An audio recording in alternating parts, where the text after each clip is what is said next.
अब हम वीडियो का थर्ड पार्ट स्टार्ट करने जा रहे हैं चैप्टर का, that is law of diminishing marginality. मतलब डीएमयू क्या आता है, लॉ ऑफ डीएमयू क्या आता है। ये एक साइकोलॉजिकल फिनोमेनन होता है जिसकी जो कम्युनिटी हम उसको तो एक बार हम सारी यूनिटी को कैसे कर सकते हैं, कंज्यूम करते रहते हैं, जहाँ पे जो इंटेंसिटी ऑफ बॉन्ड्स की वो डिक्रीज होती जाती है और वो जीरो होती जाती है। मतलब एक सर्टेन पॉइंट पे आके वो पॉइंट ऑफ सेटलमेंट तक रीच कर जाती है, जो इंडिकेट करती है कि जो ह्यूमन बॉन्ड होते हैं उनकी कैसे होती है, उनको फुल सेटिस्फेक्शन मिलने लग रहा है। जो भी हमारा कंज्यूमर का बिहेवियर होता है वो फर्स्टली कैसे होता है, हम उसको इवॉल्व करते हैं, जहाँ पे हम सारी चीज़ों को देखते हैं और इस बिहेवियर को हम क्या बोलते हैं, लॉ ऑफ डिमिनिशिंग मार्जिनलिटी। जहाँ पे जो हमारा कंज्यूमर्स की जो भी उनका जो सेटिस्फेक्शन जो लेवल होता है वो कैसा हो जाता है, फुली तरीके से हम ह्यूमन वांट्स को फुल सेटिस्फेक्शन लेवल तक लाने की कोशिश कर सकते हैं। उसको हम क्या बोल सकते हैं, law of diminishing marginality. In other words तो ये लॉ सिंपली स्टेट से करता है कि दूसरी तरह की चीज़ों को हम क्या कर सकते हैं, इक्वल कर सकते हैं। जो मार्जिनल यूटिलिटी है वो एक सक्सेसिव यूनिट्स के अंदर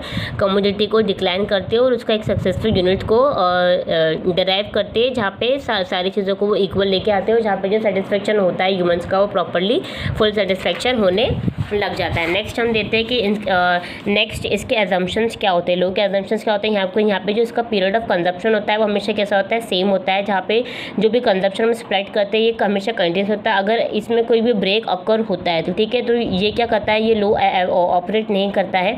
फॉर एग्जाम्पल, अगर हमने एक बार मॉर्निंग में फूड खाया और नेक्स्ट टाइम अगर हम इवनिंग में खा रहे हैं और अगर हमें कुछ भी प्रॉब्लम आती है तो ये हमारा more in the evening then in the morning probably, because और जो भी हमारा हार्डवर्क हम करते हैं इन सारी चीज़ों को करता है, एपेटाइट करता है और जो लोज होता है इन सारी चीज़ों को ये यहाँ पे ऑपरेट नहीं करता है। नेक्स्ट होता है जो हमारे यूनिटी होती है, कमोडिटी, उसको हम क्या करते हैं, वो हमेशा सिमिलर इन साइज़ होती है। ये हमेशा क्वालिटी क्वांटिटी सारी चीज़ों को हम देख के हमारी जो यूनिटी होती है उसको हम कंज्यूम करते हैं। नेक्स्ट होता है कि consumer should be remain unchanged. इसका जो मेंटल स्टेट है तो हमेशा कहता है रिमेन अनचेंज्ड, हमेशा कॉन्स्टेंट रहता है। इसका जो कंजप्शन का जो पीरियड होता है वो ज़्यादा लॉन्ग नहीं होना चाहिए। इसका जो प्राइस की जो इसकी जो कमोडिटी की प्राइस होती है हमेशा कैसे होनी चाहिए, सेम होनी चाहिए। या फिर जो भी हमारा सब्सिट्यूट होता है प्राइस का वो कैसा होना चाहिए, वो कभी भी चेंज नहीं होना चाहिए।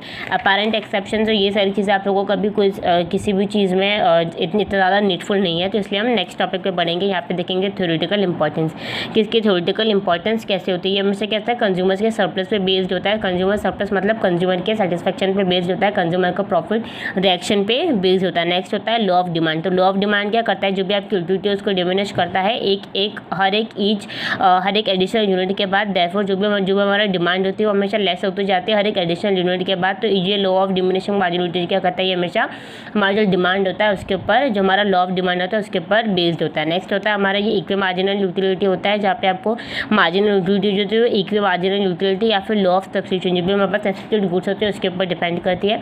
नेक्स्ट हमारा थ्योरी ऑफ वैल्यू। तो ये जो हमारा बेचत होता है हमेशा थ्योरी ऑफ वैल्यू पर डिपेंड होता है, जहाँ पे उसकी इंपॉर्टेंस दी जाती है। फील्ड ऑफ एक्सचेंज बताया जाता है, जहाँ पे जो सप्लाई का जो आर्टिकल होता है उसको हम क्या कर सकते हैं, इंक्रीज कर सकते हैं। जो मार्जिनल यूटिलिटी उसको क्या करते हैं, डिक्रीज करते हैं और at the same time price को क्या करते हैं, हम कम करते हैं, जहाँ पे जो ताकि हमारा जो लो का इंपॉर्टेंट है वो उस फील्ड ऑफ एक्सचेंज में कैसा हो जाए, बढ़ने लग जाए। इसका प्रैक्टिकल इंपॉर्टेंस क्या होता है कि ये फील्ड ऑफ प्रोडक्शन में बहुत ज़्यादा इंपॉर्टेंस होता है। जब भी हम कुछ चीज़ों को प्रोड्यूस करते हैं तो उनके आर्टिकल्स को गुड्स को प्रोड्यूस करने में हमारी बहुत ज़्यादा हेल्प करता है। लॉ ऑफ डीएमयू के थ्रू में पता चल जाता है कि हमारा जो प्रोडक्ट है वो कितना ज़्यादा लोगों को सेटिस्फाई कर रहा है, कितना नहीं कर रहा है। ठीक है, नेक्स्ट होता है इसका टैक्सेशन फील्ड में भी इंपॉर्टेंट रखता है। सोशलिज्म में ये हमेशा सोशलिज्म में बेस्ड होता है।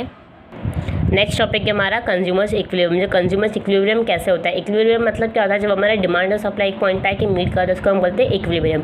जब हम कंज्यूमर इक्विलिब्रियम की बात करते हैं जहाँ पे कंज्यूमर को मैक्सिमम बेनिफिट या फिर मैक्सिमम सेटिस्फेक्शन मुझे लगता है उसको हम क्या बोलते हैं, कंज्यूमर्स इक्विलिब्रियम, जहाँ पे लोगों की डिमांड और सप्लाई कैसे हो जाती है, एक दूसरे के साथ मीट करते हैं। मतलब वो लोग क्या करते हैं, फुल एम्प्लॉयमेंट को एंजॉय करते हैं। उनका जो सेटिस्फेक्शन लेवल होता है वो मैक्सिमम तक रीच करता है। लिमिटेड इनकम में भी उनका जो सेटिस्फेक्शन होता है या फिर जो भी प्रोडक्ट्स हम उनके लिए प्रोड्यूस कर लेते हैं, अगर उनको एट द सेम टाइम में उनकी जो डिमांड फुलफिल होती जा रही है और एट द सेम टाइम उनको वही क्वालिटी ऑफ प्रोडक्ट्स अगर मिल रहे हैं, सप्लाई हो रही है उनकी, तो उनका क्या हो जाता है, कंज्यूमर्स इक्विलिब्रियम आ जाता है। अगर कंज्यूमर्स इक्विलिब्रियम को अगर हम एक्सपांड करते हैं इंटायर इनको एक सिंगल कमोडिटी के हिसाब से हम देखते हैं, तो जब हम कंज्यूमर जो होता है वो एक सिंगल कमोडिटी को जब परचेज करता है उसका जो इक्विलिब्रियम जब वो मीट करता है तो वो कब मीट करता है, जब वो बाइंग वो मतलब वो एक ऐसी क्वान्टिटी ऑफ कमोडिटी को खरीदता है जहाँ पर उसको मैक्सिमम सेटिस्फेक्शन मिल सके और वो ज़्यादा से ज़्यादा नंबर ऑफ यूनिट्स को कंज्यूम कर सके, वो इन 3 फैक्टर्स पर डिपेंड होते हैं, जिसके प्राइस सबसे पहले कंज्यूमर क्या देखता है, उस कमोडिटी के प्राइस देखता है। देन नेक्स्ट जैसे कि उसका सक्सेसिव यूनिट,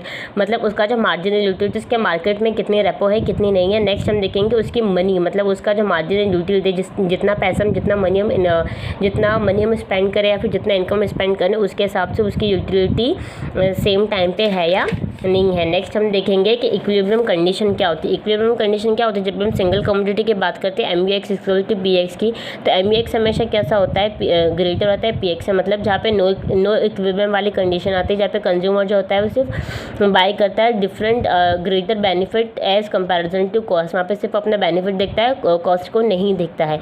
जब MU हमारा फॉल होने लग जाता है, ऑपरेशन ऑफ लो डिमिनिशिंग मार्जिनलिटी क्या करने लगता है, उसको जो हमारा MU फॉल होता है, मतलब हमारा PX क्या हो जाता है, ग्रेटर होने लगता है। जो हमारा MU जो होता है वो प्राइस के इक्वल हो जाता है, तो कंज्यूमर को क्या मिलता है, ज़्यादा से ज़्यादा मैक्सिमम बेनिफिट मिलता है। और इसी तरह इसलिए हम इसको क्या बोलते हैं, इक्विलिब्रियम पॉइंट बोलते हैं, जहाँ पे आपका MU जो होता है वो मार्जिनल यूटिलिटी जो होती है वो प्राइस के साथ क्या कर सकती है, इंटरसेक्ट कर लेती है। ठीक है, नेक्स्ट हम देखेंगे consumers equilibrium in case of 2 commodities, ये हम नेक्स्ट टॉपिक में देखेंगे।